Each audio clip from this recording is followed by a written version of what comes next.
भीड़ से कहेंगे कि हर किसी को एक पेड़ लगाना है, भीड़ से कहेंगे कि हर किसी को एक पेड़ लगाना है, मगर खुद में सोचेंगे कि इस जंगल को हटाना है। भीड़ से कहेंगे कि पेड़ ही तो है जो ऑक्सीजन देते हैं, भीड़ से कहेंगे कि पेड़ ही तो है जो ऑक्सीजन देते हैं, और अपने लोगों से कहेंगे कि इस जंगल को हटाकर ऊंची ऊंची इमारतें बनाना है, इस जंगल को हटाकर ऊंची ऊंची इमारतें बनाना है। लेकिन सोचो कि अगर जंगल के जंगल काट दोगे तो सांस कैसे ले पाओगे? जंगल के जंगल काट दोगे तो सांस कैसे ले पाओगे? एक पेड़ लगाकर 50 काटोगे तो प्रकृति को कैसे बचाओगे?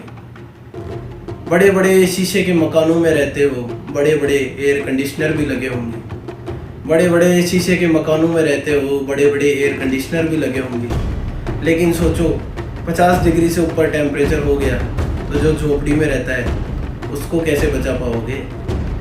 जो झोपड़ी में रहता है उसको कैसे बचा पाओगे? जंगल से एक कुत्ता निकलकर शहर की ओर आ गया था, जंगल से एक कुत्ता निकलकर शहर की ओर आ गया था तो इतने में ही बवाल हो गया था। सोचो उनका घर ही खत्म कर दोगे, सोचो उनका घर ही खत्म कर दोगे तो सब इधर आएंगे, उनको कैसे संभाल पाओगे?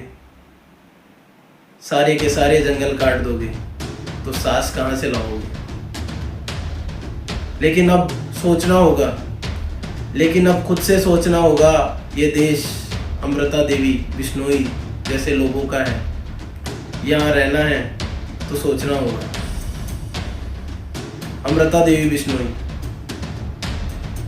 जिनको 1730 में सिर्फ पेड़ बचाने के लिए अपना बलिदान दे दिया था, तब वो 28 वर्ष की थी और तब ना ज़मीन के किसी टुकड़े की कमी होगी और ना ही पेड़ों की कमी रही होगी, लेकिन फिर भी उन्होंने पेड़ों की अहमियत समझी, आने वाली पीढ़ी का भविष्य सोचा और अपनी जान दे दी उस पेड़ को बचाने के लिए। कर्ज है हमारे ऊपर उनका, उस कर्ज को कैसे चुकाओगे?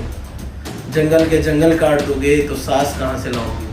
जंगल के जंगल काट दोगे तो उस कर्ज को कैसे चुकाओगे? इसीलिए share this message and save our nature, save ढोल का बाट जंगल।